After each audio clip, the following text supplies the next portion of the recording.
Alternate histories can kill you. How? How can they kill you? How can they kill you? Well, history is very deadly. In fact, you could say everyone has died throughout history. But there's an exception, but there's always exceptions. Yeah, just one exception. How can alternate histories kill you? Well, if we're looking at dividing them off by going back in time, traveling in time. Last week we talked about the 3 different types of alternate timelines. Do you remember what those 3 were? Well, we had the you can't change it time concept, where it's fixed. No matter what you do, you can't change it. Or it's always been that way, where it's kind of 2 in that matter, where even if you go back in time and you try to, let's say, kill Hitler, every time you go to kill Hitler, something happens that stops you. Yep, you get hit by a car, something else that goes on. In Doctor Who, that was called a fixed time event, which just seemed to be a convenient way for the writers to say, we don't want to deal with this. Well, hey, as a writer, I will tell you, and I do have fixed points of time in my story, there might be reasons for that.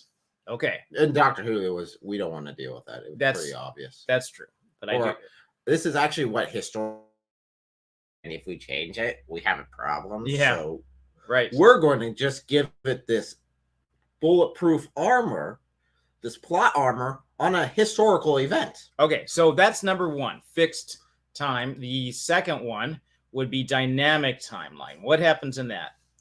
So a dynamic timeline, you can have an overriding timeline where, like, Marty McFly goes back, separates his parents, and then gets overwritten. But then you got the grandfather effect that's like, oh no, if you go back in time and you go ahead and separate your parents and they never end up meeting, so you're never born, who went back in time? So this is where you have this timeline going forward, you loop back, and you've now got this time loop, this causality loop.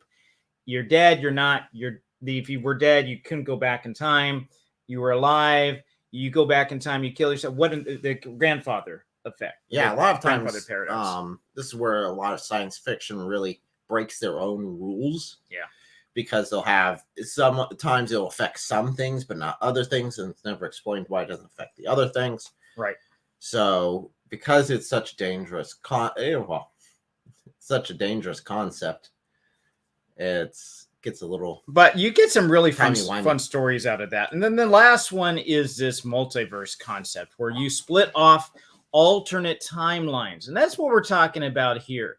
You go back in time, you kill your grandfather, you don't exist. Now you have 2 different universes, one where you exist, or 2 different histories, one where you exist and one where you don't. And that kind of works, but there's problems with that. Now, Stargate kind of experimented with this concept as well. Now, again, it didn't work consistent with their whole timeline thing of how they handled time, but they did handle the parallel universes always being split off every time you make a decision. Yeah, so that's the idea of the parallel, and even in physics. I mean, this is an honest question. Is that especially on the subatomic level, you have these parallel timelines or histories that are created, even when a subatomic particle can go one or the other way. You really don't know which way this is until you observe it. So you do have 2 different realities. Is it this way or this way? And that splits. But that's on the cats. What? Darn cats. Oh, Schrodinger. Okay. So that's the idea. One of the problems with that is, you imagine, and we talked about this last week, how much energy would it require to create an entirely new universe just because a photon wanted to do one thing one way instead of another way? So there is a problem with that, and that's where the idea of temporal tension comes in. That is not have you heard of temporal tension? No. in the media? Okay, so this would be a new type of concept, one that would be used for a story, possibly. It's the idea that if you have these splits, you create there's tension, there's energy that's between these two things, and we'll explore that a little bit more.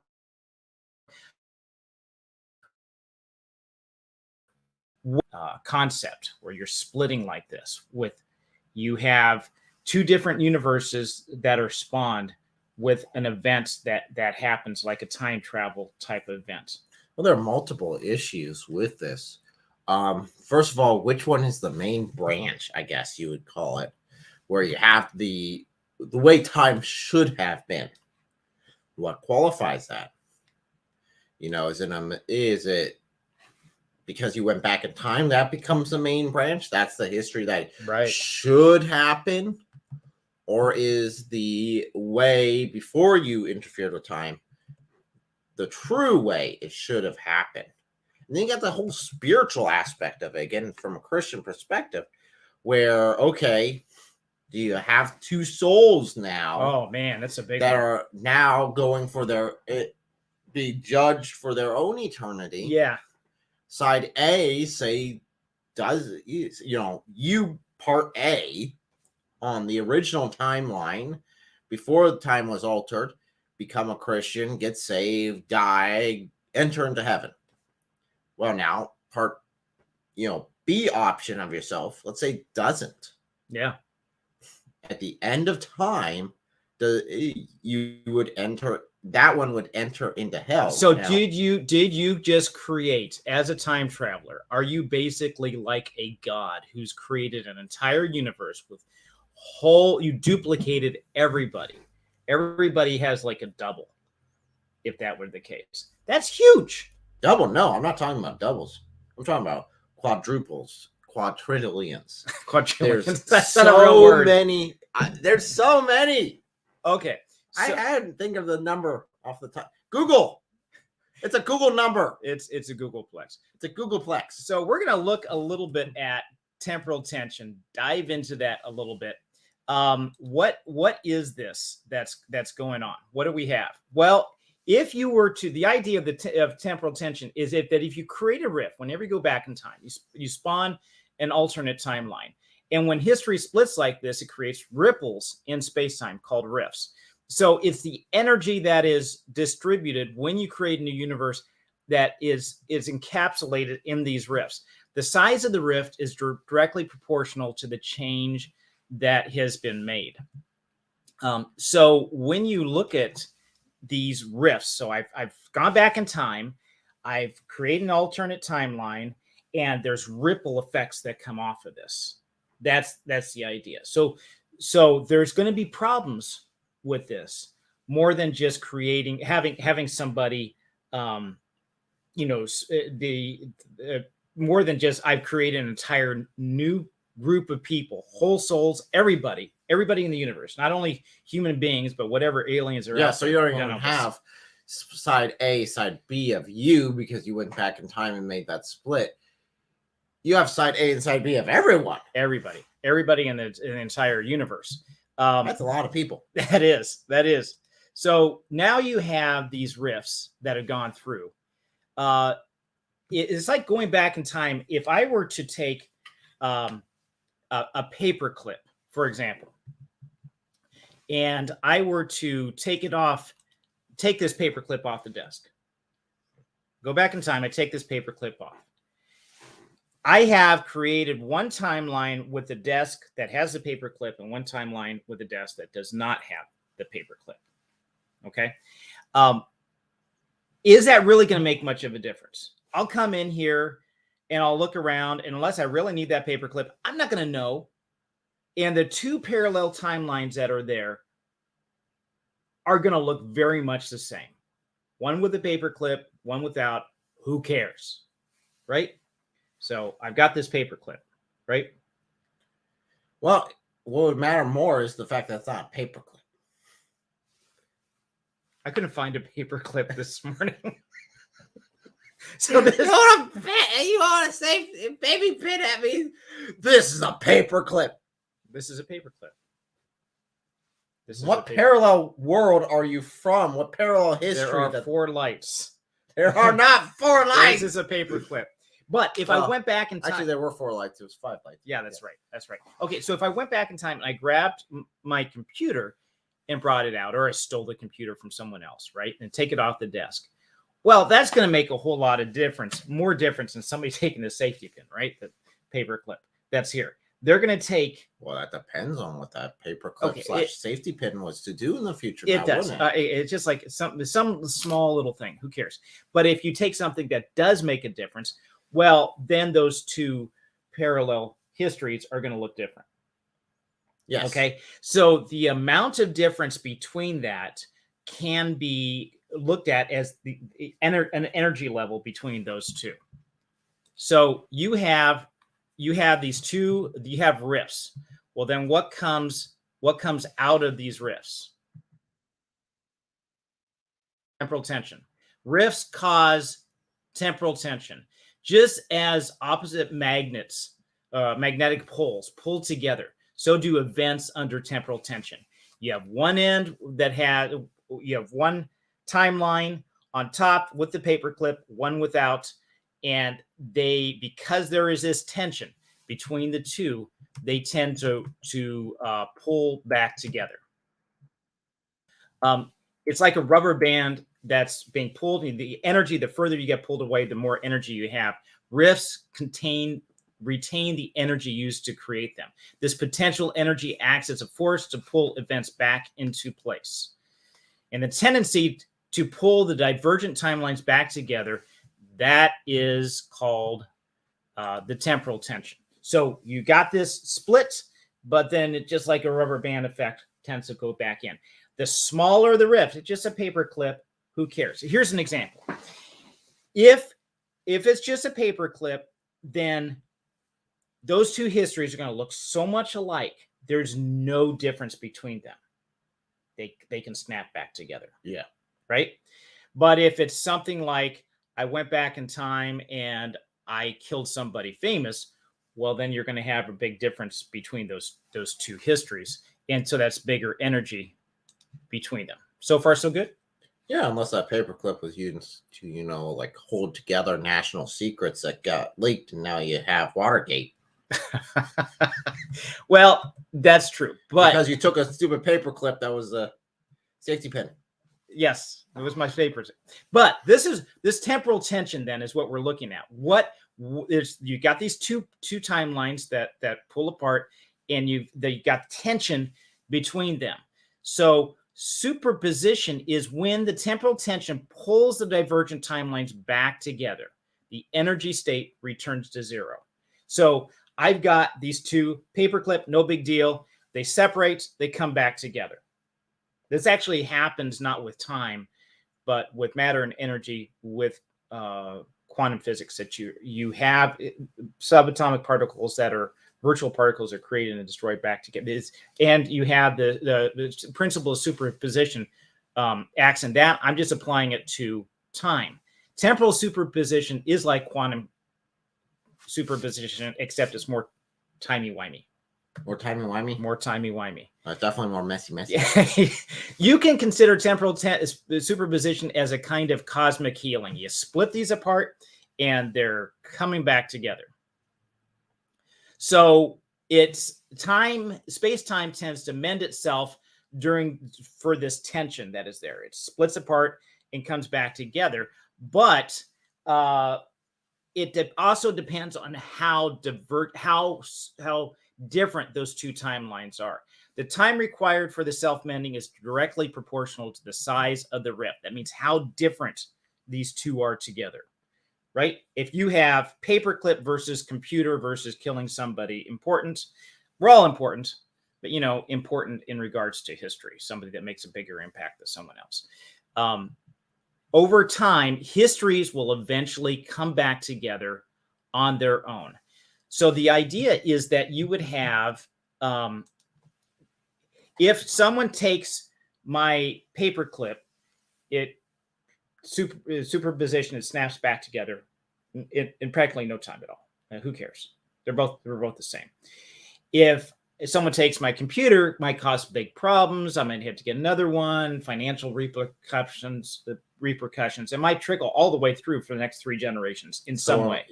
Get fed because that one got fed beforehand. Because look, now they've got a job to do, so now they build a computer for you to have it. Right. So they get more money in their pockets. Right.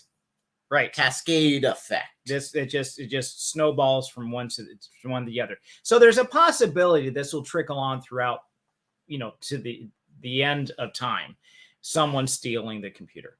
But chances are, 5 billion years from now, the Earth is destroyed by the expansion of the sun turning into a red giant, and it doesn't make a hill of beans difference. Now, in terms of eternity with everything, but I'm talking physical universe itself.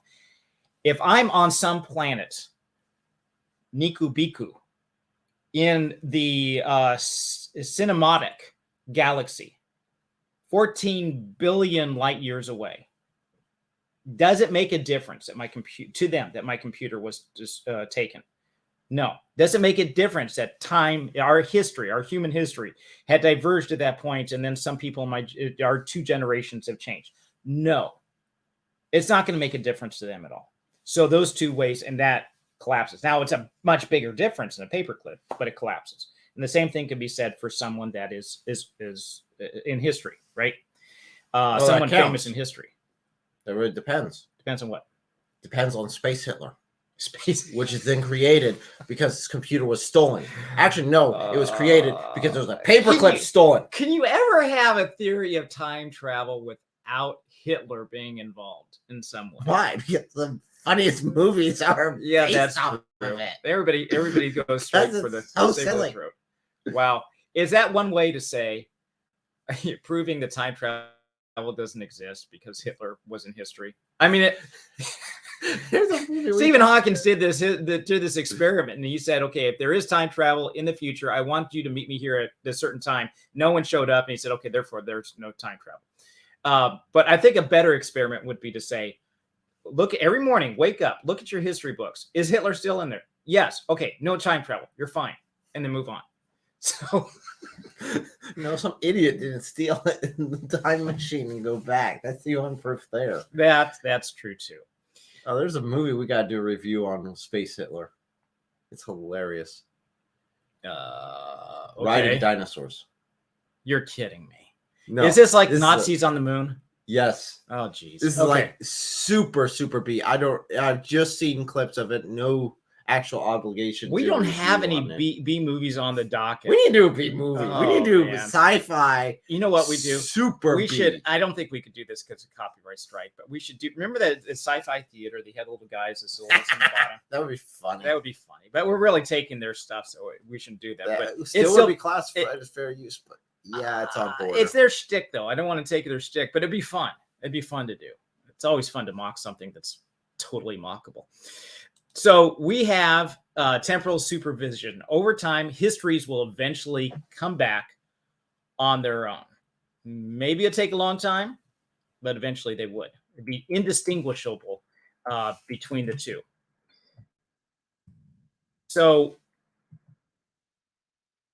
whoa. Wow. So we have, sorry, I'm having technical difficulties here. Time just got superimposed. So what happens theoretically if you have too many timelines? You have too much of this temporal tension. Could it be possible that, like a rubber band effect, that you would stretch too far and it would snap? That the fabric of space-time itself would unravel and snap apart, and you'd have this destruction of the entire universe because it was ripple effect going out, because there have been too many divergences from this timeline where it just loses its cohesion and comes apart. Well, theoretically, that's what the Impasuko in a certain science fiction story, which shall remain nameless for now, that a certain author named John Newton has written. But theoretically, there are too many overlapping rifts, and a cascade event occurs and permanently rips the fabric of space-time in that region or the entire universe. The Satiri, in a book that shall remain nameless, is called this ripping the Impasuko, which means the tearing apart in their ancient language of Antu. Although the Impasuko has never occurred, the Satiri have created models that predict the ripping is more than just theoretical. Now, who the heck am I talking about here? You'd have to stay tuned and see when this story is available. So, talking about this ripping apart, this eventual, you have this tension brings things together. But if you have histories, alternate histories, that there's too many that are out there, there's too many that have this tension pulling this way and that and this, and finally it just comes apart. Does something like that, theoretically, do you think something like that could be possible? Could be. Theoretically, all things are possible. Theoretically. Can you shoot any holes into that theory? I'm putting you on the spot here. I apologize for that, but see if you can put any holes into.